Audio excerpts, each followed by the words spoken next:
Welcome back to another episode of the Suffer Up Podcast, guys, with Nate and Ryan. We're in the shop, getting a recording in, and just really enjoying life right now. So for those of you, if this is the first time you have listened to us, we are Suffer Up, where our mission is to encourage and lead others to suffer with a purpose.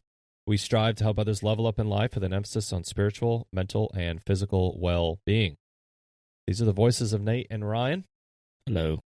Before we dive into today's episode, we want to give a very special thank you and shout out to our sponsor, Soft Socks. Soft Socks makes a compression-fitting sock for your feet. They are a toe sock. We've enjoyed them on all of our long runs. They are veteran-owned here in the USA, and they're just great people. We've really enjoyed them protecting our feet on the long, hard miles. So if you are in the boat of putting a lot of time on your feet, please give them a look. You can go to the link in the description of this podcast and click on our link tree and go to their website, softsocks.com. And we have a discount code for you to receive 10% off at checkout, which is SUFFER10. So check out Soft Socks. We love them, and we hope you love them too. In addition to that, we also have a new announcement that we can go ahead and say right now. We are now affiliates of Muckenders Wipes. Yep. Should have grabbed some for the video. I know, but that's all right. We can talk about them. Muckenders Wipes is a plant-based, non-toxic wipe. For those of you who can look at like wipes that you put on your body, a lot of them have things, disclaimers on there that say, do not let it come in contact with skin or eyes. Yeah, especially the ones that are made for like working men, you know, like one of those tubbo towels that you see in garages or on job sites a lot. Well, they have a nice little disclaimer on there that says, do not use on face, right? Eye irritant, all these warnings. And you're like, wait a second, I thought I was supposed to clean off with this. Yeah. So Muckenders, though, they're plant-based and they're non-toxic chemicals, so they advertise that they're safe for your face. Yep. They do a great job. We'll be posting some reviews and tutorials on those wipes. They will clean up greasy hands all the way to muddy feet and legs from the trail runs that we're doing. So we really love them, and we are excited to be partnered with them, and thank you for your support in the channel, Muckenders. So if you would like to give them a go and try them out for yourself, you can use discount code SUFFERUP at checkout to receive 10% off of your Muckenders wipes. Get some, throw them in the truck, keep them with you, because you never know. If you have kids, they'll clean up all the things. So really excited to be partnered up with them. So give them a shout out. Yeah, they work really good on the long runs where we got lube and stuff on your feet that you need to wipe off. They do a good job at taking that off, and then you can reapply. Yep, with nice clean feet. Speaking of lube, we're trying out some different lubricants. Yes. So I have been on the hunt for a good lubricant for the chafing issues that I had after the death race. And I tried two different. It was really bad. So we're on the hunt for a good lubricant, and we have one that we're testing right now. And I did 14.2 miles the other day in it. Normally I notice not like full on chafing, but I notice hot spots after mile 12 to 13 of like, okay, that's going to bother me if I keep going. Yeah. Not a single issue on that 14-mile run. Plan to do another long run next week with them. So stay tuned for that. Once we like truly test it and feel good about it, then we'll let you guys know the name of that product and everything else. And I'm gonna do an experiment with them. Okay. I'm gonna run with no socks on. Okay. And put lube on one foot. Okay. No lube on the other foot. Just see what it does. And we'll see. Obviously you're gonna get a blister from running with no socks. But yeah, we'll see how it happens. Yeah. I'm gonna put some on like between my fingers and see how long it lasts throughout the day. There you go. And do stuff like that too, just to see. They also have blister prevention cream and stuff like that. So really excited. What's awesome about that stuff is that it doesn't have all the harsh chemicals. It's like 5 ingredients. Yeah. You guys can't tell. We like things that are simple and safe and good for you. Like the Muckenders being plant-based and fine to use on your skin. These new lubricants that we're trying out and anti-chafing stuff being like 5 ingredients that are like beeswax and a few other things that are easy to say. Yeah. And things you can pronounce. Actual, products from nature, not produced in a lab. So that's kind of the area that we're pushing to go to, because you're going to put this stuff all over your skin or wipe your face with it. I mean, I don't want to be putting any more cancer in my body than we already are. Right. Well, have you seen, well, you probably haven't, but my wife's on a plastic kick about plastic and fertility and all this stuff. Dude, just next time you go in the grocery store, just look at how much plastic our food is in. Yeah. It's pretty wild. It's alarming. It is alarming in our clothes. Yep. And I told Sid this the other day that she went to put something in the microwave on a paper plate. And I was like, don't do that. She was like, why? I said, because if you take a sheet of paper and you put water on it, what happens? It goes through. Mm-hmm. Like it's going to deteriorate and be useless. So how do you think they make these paper plates okay to get wet and have hot food and stuff all over them? They coat them in plastic. Yeah. And then you're going to stick it in the microwave? Right. No, thank you. Mm-hmm. I'm good. So, yeah, it's on everything, man. It is.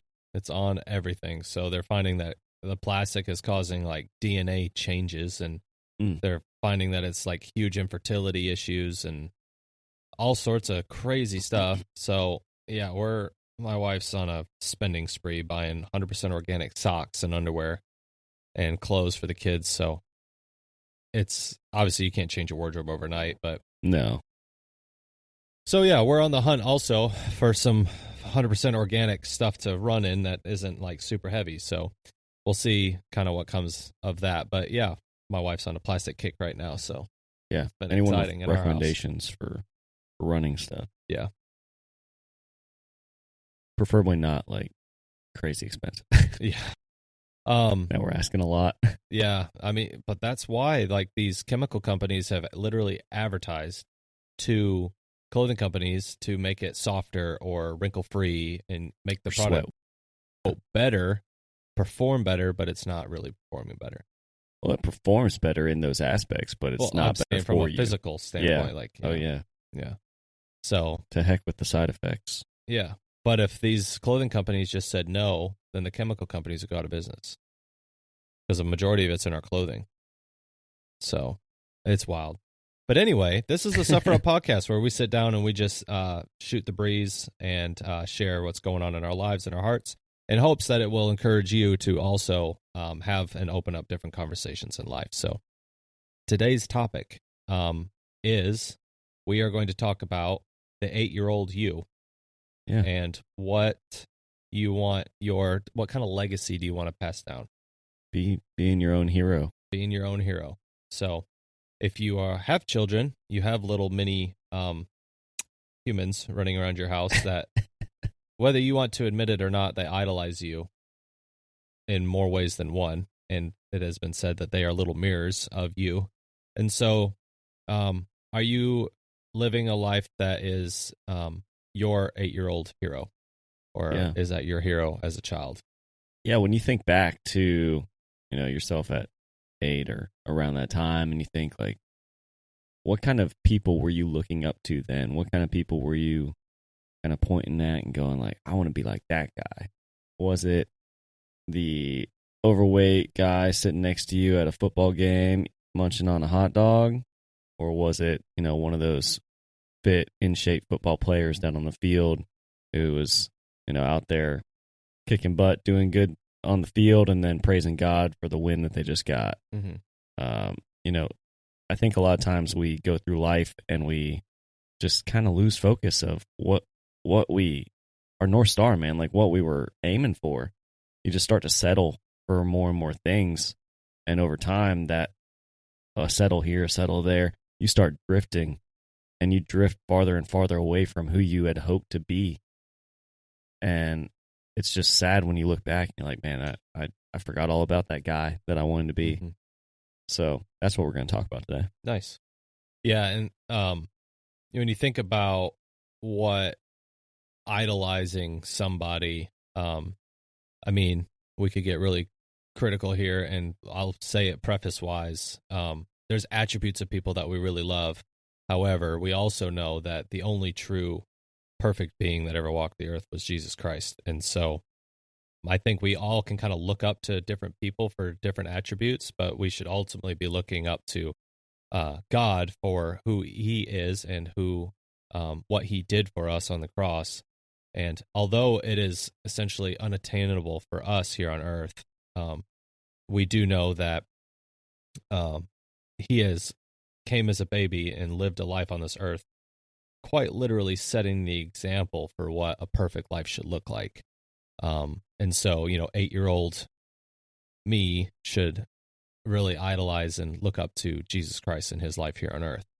However, I think that there's still lessons that can be learned from people who have walked this earth, who are men of God, and who have displayed different attributes that are quite honorable. Yeah. So that's kind of what we're going to open up today. And what are some key things that you should be doing to fulfill that idol for your kids, really? I mean, that's kind of what we're almost like getting at here. Is, you want to be that man that your kids can look up to, but this is also about like reclaiming your purpose and that North Star for you, and getting back on track. If you have drifted off the course that you envisioned for yourself when you were a kid, there's nothing stopping you from going back. And you always want to be an astronaut. Okay, man, like you're 30 years old. There's still a shot, or you can still make moves in that direction. Maybe you don't want to be an astronaut anymore, but what values and things did you like about that person or that job that you wanted to take from it? Like that's what we want to pull out and extract and then chase after and try and improve upon. Right. Do you think we actually landed on the moon? Oh God, this is a whole nother topic. Well, we didn't land on the moon. We just went around it. We just went around it. Well, that's why I bring it up. We watched this pod land in the ocean because they went around the moon.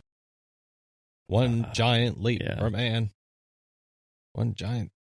I can't even say it right. I'm going to say this. I think it's more probable that we just flew around the moon than it is that we landed on the moon back in the 60s. Right. So if we actually, why did we send, what was it, 4 people in a pod to go fly around the moon and come back and land in the ocean? What was the point of that? We didn't even get on the moon. So they could see the entire backside of the moon. Cool.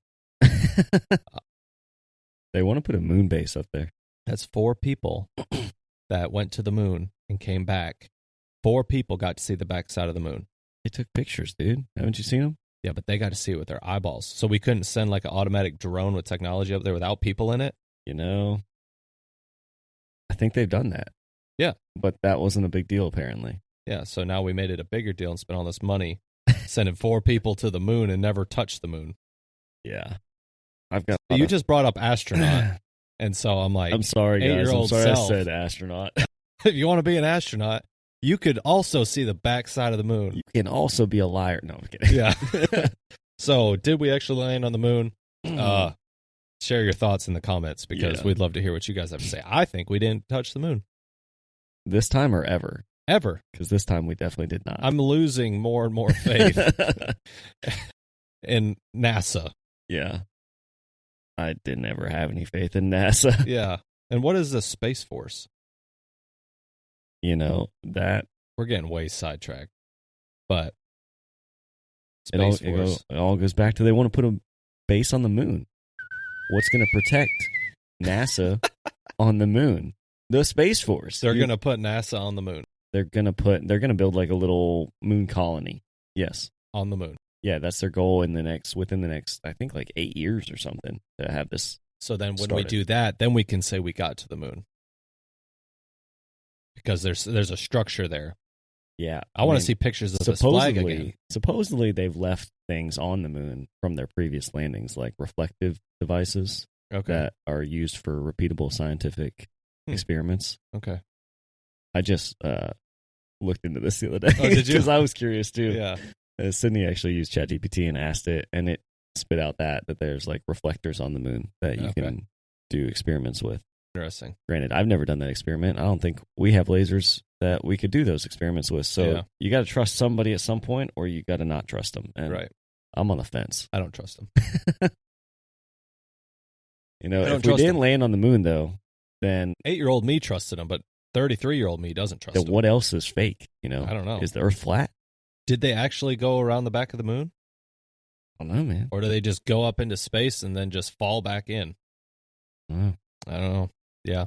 Anyway, so yeah, 8-year-old me would have believed it, but 33-year-old me is quite skeptical. So drop your thoughts in the comments there. We're gonna open up some controversial topics about the moon landings. Nate's aging like a watermelon, just getting more sour. I also haven't eaten in 3 days, so this is true. Nate's on a fast right now. But anyway, yeah. So like back to the original topic of the podcast today about being that person that you dreamed you would be. I think dreams and desires and passions can change over time, right? When I was a young boy, if you will, all I wanted to do was be in the Army and be a soldier and like all that kind of stuff. And I would dress in my yard like with ghillie suits, and we'd have airsoft wars and did all that stuff and camping out and eating worms and doing a bunch of stupid stuff as kids. But like that's all I wanted to do. Like on career day, I came to school with nothing but camouflage on, and that's what I wanted to do.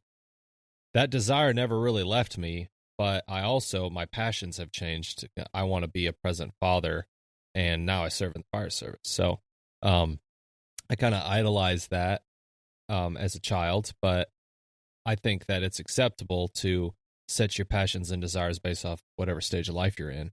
Yeah. And kind of have those align with your goals and your objectives. Let's dive into that, because that goes into what I was saying about like it's not necessarily the job; it's the attributes and the things that you want to pull from that. So, like, what was it about being a soldier that made you want to be a soldier?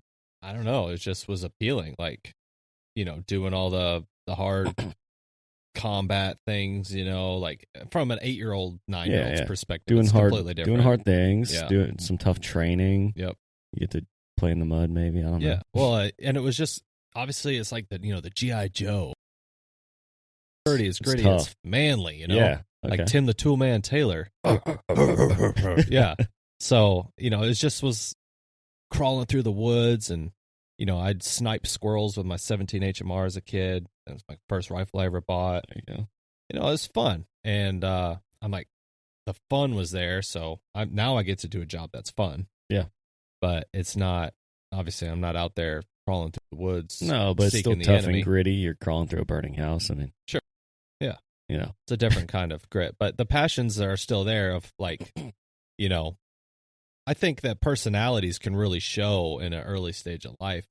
Yeah. Of like what they're going to be, Like my son, he just put together, he's only 4, and he's putting together like 25-piece puzzles without a picture. So I'm inclined to think that he's going to be really good at like just mechanical and attention to detail and figuring out how things work. So I think there's something there, like even from how you're like raised, I enjoyed kind of that grit and the hard work and the work ethic. And then I'm seeing it in my son in different ways. Need to get that kid an erector set. Like a little Lincoln log set? No, like you don't remember those from being a kid? The erector sets? They're like little metal pieces that you screw together, and you can make like Ferris wheels and all sorts of things out of them. Cool. But it's like a little engineer right there. He's going to be building bridges one day. He'll be building bridges, yeah. Not physically, but he'll be the one designing them because he's piecing them together. But like, look at him. He's 4, and he idolizes people in airplanes, like pilots. Yeah. And so he wants to fly planes one day, too. All right. So aeronautical engineer. Yeah. Aerospace engineer. That'd be awesome. Yeah. Yeah. He can design the next spacecraft that's going to land on the moon. Right. And by next, I mean the first one. Yeah, the first one. So, but no, we're back to space. I think that having dreams, I think like trying to not suppress a dream, because as crazy as a dream can be, I think that it's healthy to encourage those dreams for kids. Like let them have that creative space to where they can explore and dream. But I don't think the dreaming should ever stop. I think that phones are suppressing dreams. Yeah. And it's taking away creative thinking from people. I think it's making us dumber. And so I'm fearful for that, for our kids, of like, what do they idolize and prioritize their time in, Mm-hmm. So I don't know. It's. Yeah, everything we're talking about is is so true, man. And another attribute that I think you left out with military personnel is that they help people. That is true. And that's something. What's that? They're helping a nation. Yeah. I mean, you're helping the country, but you're also helping your brothers and sisters alongside you out there doing the job, and that's an example of significance. So when we're an 8-year-old looking up to somebody, you're not necessarily. Well, you may look up to somebody because they've got a super fancy car or a big house, and that would be a symbol of success. But more often than not, we're looking up to people that are, good people that we value or that have the same values as us, or looking up to people that are doing good things like helping others, different things. So that's the difference in significance versus success, is that we value significance over the success necessarily. Like your favorite football player could lose the game, but still praise God at the end and be a good teammate overall, and he's still your favorite football player. So it's not the success of the win, it's the significance of that person and the impact that they're making. And so as we look back at ourselves as children and think, like, who were the people that I was idolizing or looking up to? What significance did they have? Not necessarily what successes did they have, but what significance was it? And then extract from that, like you said, the soldier thing, like, well, they have good values, they help people, they are manly and tough and gritty. Well, yeah, you're not a soldier, but all those 3 things I just said apply to the fire service. That's true. Yeah. So it's way more about the significance than the success. That's true. I mean, and I've had this thought before too of, what does 80-year-old me, looking back on my life, what have I accomplished? Yeah. And what have I done? Not to get caught up in, like what you said, the successes. I think you could synonymously put in like achievements or what have you done? Yeah. I want, at the end of my life, ultimately, I want God to look at me and say, like, well done, a good, faithful servant. Yeah. Well, what does that look like, right? It's professing who he is and like being a man of God and trying to live it out. Right. And vulnerably, I can say that there was a long period of my life where I was not filling that role, even though I claimed to be. Yeah. And like, that's the word that quite literally the definition of blasphemous. Like, I'm just blaspheming because my life does not reflect him at all. And like, that's carries a lot of regret. I would not, at that time of my life, I would not look up to me because I was just seeking successes, but in my own accord, but not aligned with his. Yeah. And well, so a note that I've got written down here is that success is self-focused while significance is outward-focused. Yeah. So you've transitioned your life just like most of us have from being a self-centered little turd to be a turd to being a significant or making a significant impact on others and helping others. And I love what you said there about like how you want God to say, well done, my good and faithful servant. And a friend of ours actually just had a YouTube video out the other day, John from You Run You. Yep. They were talking about this, and his wife was saying that she tries to think of that every day. Like at the end of the day, would God have said that to me today about this, about my actions today? And if you do that every day or regularly and kind of keep that check in, then at the end, it's an overwhelming yes. Right. But if you don't think about that for a year straight, then you're probably going to look back and go, man, I've drifted and I have not been on the straight and narrow, as we say. So you need a little gut check. And that's what we hope this episode is to some of you guys, a little gut check, a little reminder that, hey, you're not being who you wanted to be. Right. It's not about competing with other people or trying to be somebody else. It's that this was the person you wanted to be. Are you working towards being that man? Right. It's true. I think listening and hearing people's stories too, this kind of segues into a slightly different point, but I'll retract just a second. Check out You Run You channel. we got to meet them at the Florida Death Race. Awesome couple, and they are phenomenal people. They put out Trail Talk Tuesdays, and they do a bunch of ultra running stuff. So plug for them. They're amazing people, and I talk to John at least once or twice a month, just checking in with him, and he's just an awesome guy. So, but anyway, like I was talking about, there's a huge dilemma amongst men in America. Well, just because that's our world is America right now, but I mean, like, for real, guys, you guys need to wake up, because we walk around, I say we because I'm a dude, but we walk around with this like self-pity and apathy. Like, there's zero self-confidence in some of these men.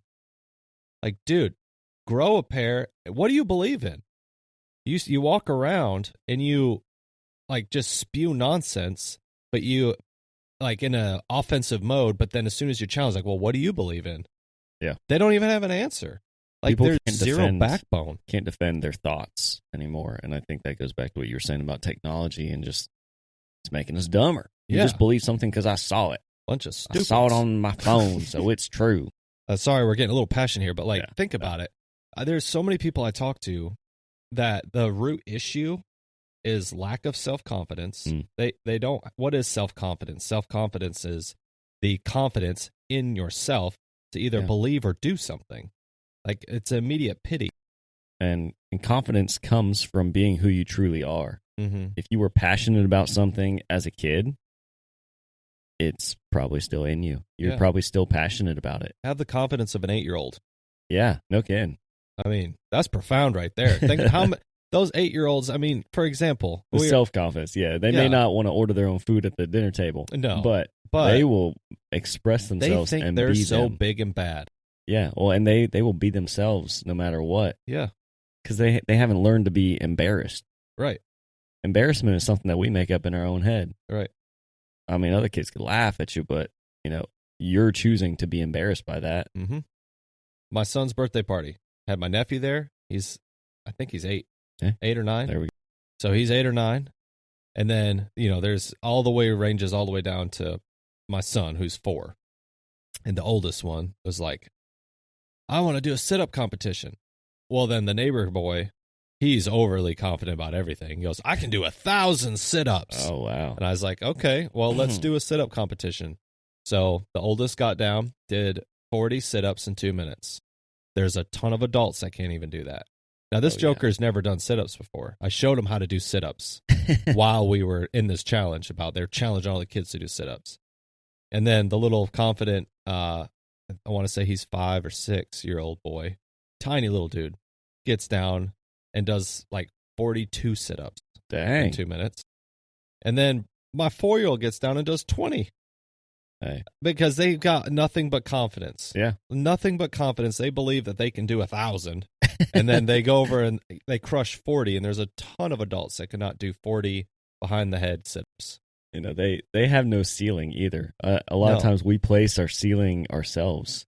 We think, because I was born in a certain area, I'm never going to make more money than X, Y, Z. And because I didn't have a dad, I'm never going to be able to be a good dad. Or because whatever it is, we set these limits for ourselves, and we set a ceiling that's too low. Yeah. These kids got no ceiling, or they think their ceiling's 1,000 sit-ups. Yeah, 1,000 sit-ups. Like, let's a little high.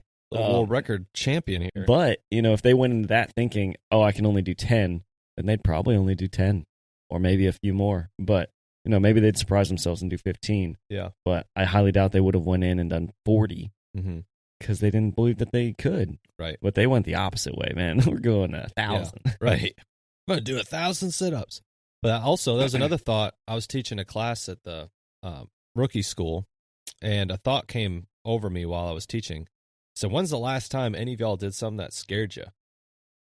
And the room was silent. I said, no, think about it. When's the last time you did something that was legitimately scary, that was outside your comfort zone?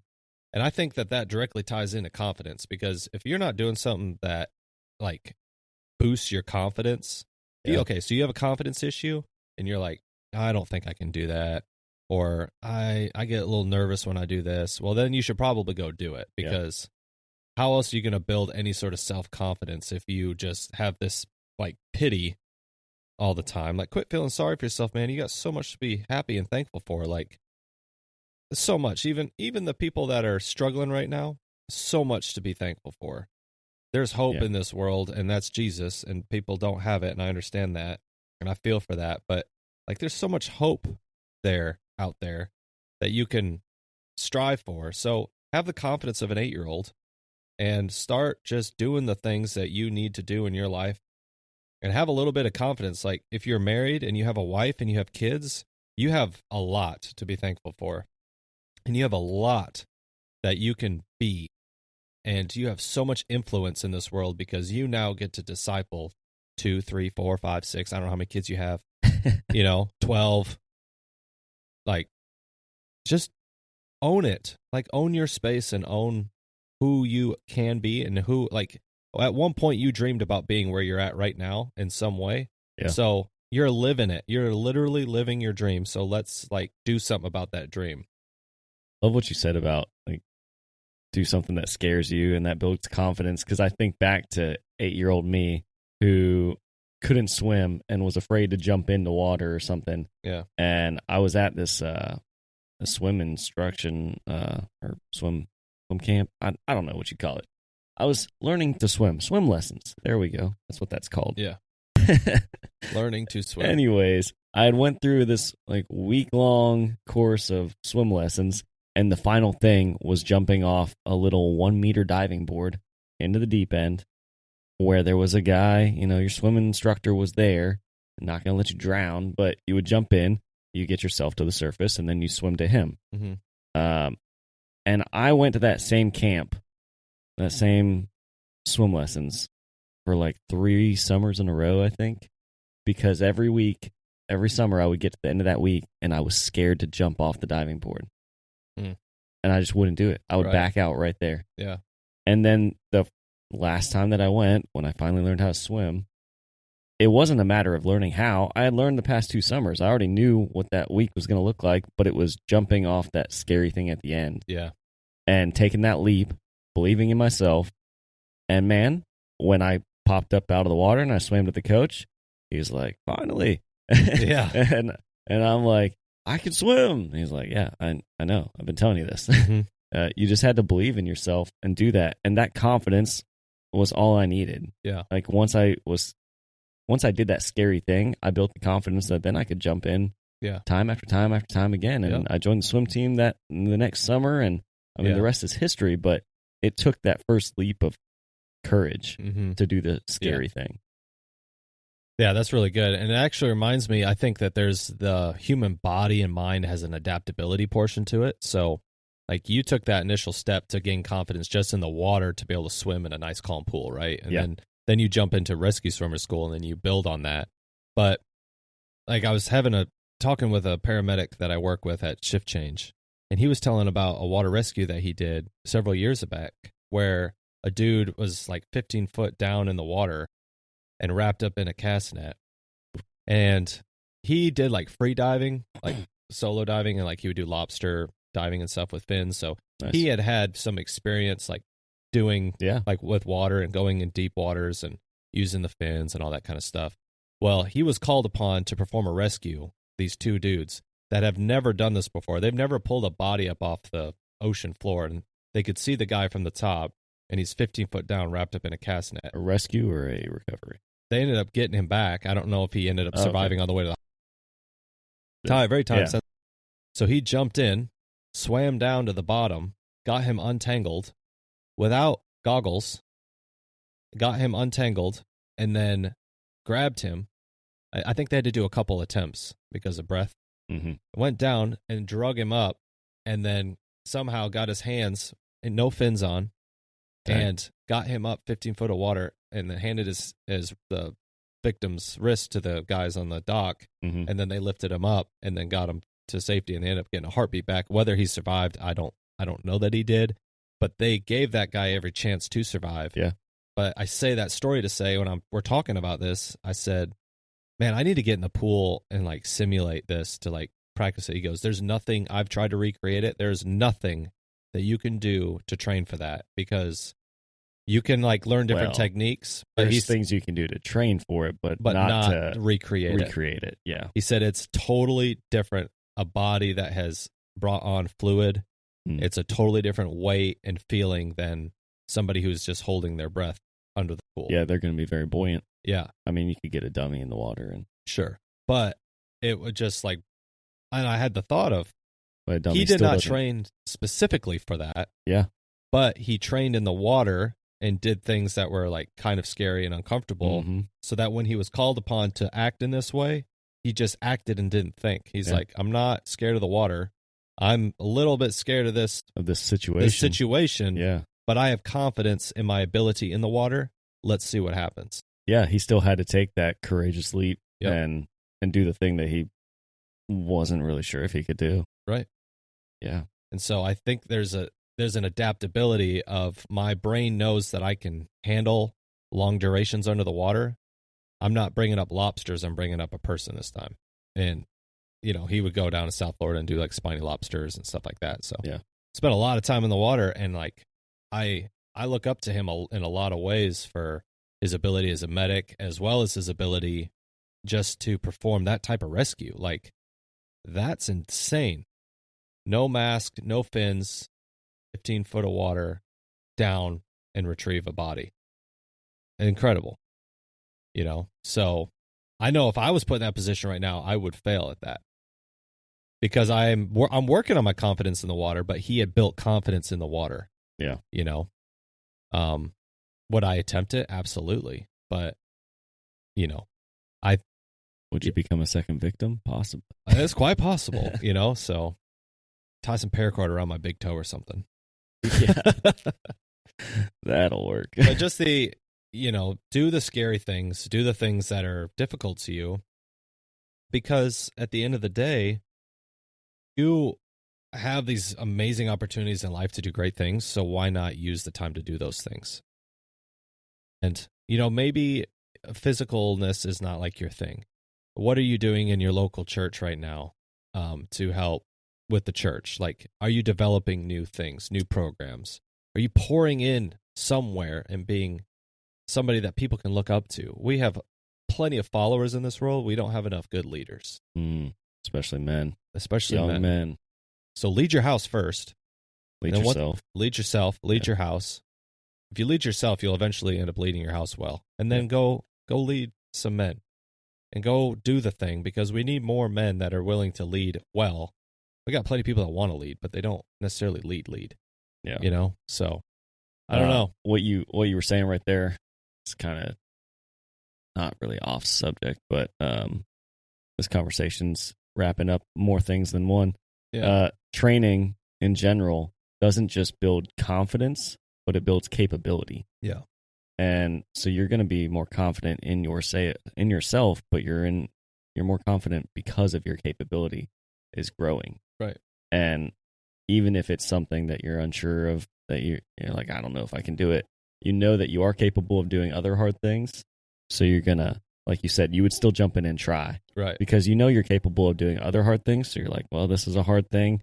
Not real sure, but I know I can do those. Let's go for it. Let's give it a go. Yeah. So I think, yes, Nate's right. You don't just need to do this in a physical aspect, but nothing's going to replace that. There's going to be a time in your life when you need to be physical, and you need to have some kind of capability built up through training. Yeah. And confidence built up through training. But yeah, I mean, think back to that 8-year-old self, man. I mean, would he want you to be physically fit and capable? Would he want you to be a good leader in your workplace, in your church, in your house? Yeah, he'd want you to be all those things. Yeah.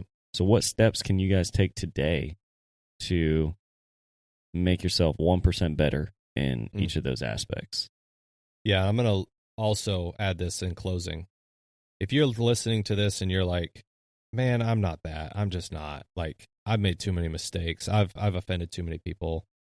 You know what's amazing about all of this is that, like, you can have a fresh start and you can start over. Like, if you had a rough childhood or you had a really bad childhood and, things never really seem to work out for you, you can have a fresh start and you can blank canvas at whatever age you are, and you don't wallow in your self-pity, but start today a new change. And ultimately, that initial change is Jesus Christ and the cross, and accepting and believing that Jesus Christ is Lord and King over all, and giving your life and heart to him, and realizing the only way to heaven is through him, and you believe on those and ask him for that forgiveness, you can be saved, as the Bible says, from eternal damnation, and you have a fresh start in Christ. And that's the beautiful thing about this. We can't have this conversation without talking about Christ. No. And that is the number one person to look to. Yeah. I mean, we've talked about astronauts and football players and whatever else. Yeah. Whoever else you idolized and thought you wanted to be when you grew up, but Christ is the ultimate idol that, I mean, we should be striving to be like him every single day. We're going to fall short, but the effort is what matters. Yeah, and if you fall short, like you will fall short, but it says in the Bible that as far as the east is from the west, he will forgive you of your sins. And it also says that his mercies are new every single morning. So every morning is a new opportunity to be better and do better, and a fresh start. It's a fresh canvas every single day. And so create those micro wins. And what are you winning towards? If you don't know what those wins are towards, I'm going to leave you with this also. Write them down. Have them during my coaching sessions with Sovereign Consulting. He said, I want a 6 to 8 month plan laid out to write your goals at the top, what you want to achieve this year, and then write them out every month for all your goals. And then that way you can see, are you hitting them or are you not? And then you can look back and you can say, oh yeah, I've actually accomplished quite a bit. So I'm going to leave that with you. Write your goals down and then organize your thoughts on paper. We'll put this episode out next Monday. Sure. Okay, no? Or does Reds need to go out first? Probably Reds and then this one. Why? Well, because there's something I was going to tell anyone who's in the Pensacola area next Tuesday. There is a leadership challenge that is kicking off for men. So next Tuesday at 6 p.m. at Warrior Beer Company. There will be no beer served, sorry guys, but we are gathering a group of men there. We're going to talk about leadership as men, and we're going to kick off this 90-day challenge. There's a planner involved, like a men's planner / journal that we'll be going through over these 90 days. And I just think that everything that we've talked about ties in so well with what that event's going to be and hold and encourage men to do, that I wanted to get this in there. Well, let's do it then. We'll launch this one. So when you're listening to this, what's the date on it that they're having this conference or meetup? Oh, April 21st. April 21st. So so this will come out on April 20th. Yeah, so it'll be, if you're listening to this on launch day, it'll be tomorrow. And we'll put the link for the flyer in the description of this podcast. So a little bit short notice. But. It's short notice, but if you guys can make it, it's going to be a good time. But yeah, so guys, to bring this whole episode back to a wrap, is look back at your 8-year-old self. What were those dreams and visions that you had, and what did you want to be when you grew up? And that might have changed, but own the space that you've been given and that you've been graced with by God, and be good stewards of the time that you've been given on this earth to do the things that are going to ultimately fulfill your family, your house, and your kingdom as a man. So, and just try to be a idol for your kids. And ultimately, like we said before, the perfect idol is Jesus Christ. I mean, that we should have no other idols, but people that you look up to. An example. Yeah, better word. Yeah. And if you're lacking the motivation, just think back to that 8-year-old you, and with every decision you make, think, is this going to make that kid proud, or is this going to disappoint him? Yeah. Yes, your goals can change, but the person that you wanted to be back then is probably still the person you want to be, or maybe you want to be better now even. Mm-hmm. So think back to that, be that example, for yourself and for your kids. Yes. And for the other men around you. I love it. Thanks again, guys, for tuning in to this episode of the Suffer Up Podcast with Nate and Ryan. So we will be having an episode for you every single Monday on the Suffer Up Podcast channel. And we'll also be starting up our TNT Tuesdays, which are testimonials and tips, where we just do some short excerpts, and we will be sharing with you guys some things that are going on in our lives. Check us out on YouTube, Spotify, Apple Podcasts, all the things. Follow us on Instagram and Facebook for upcoming events and training episodes. We love you guys so much. Thanks for tuning in, and as always, suffer up.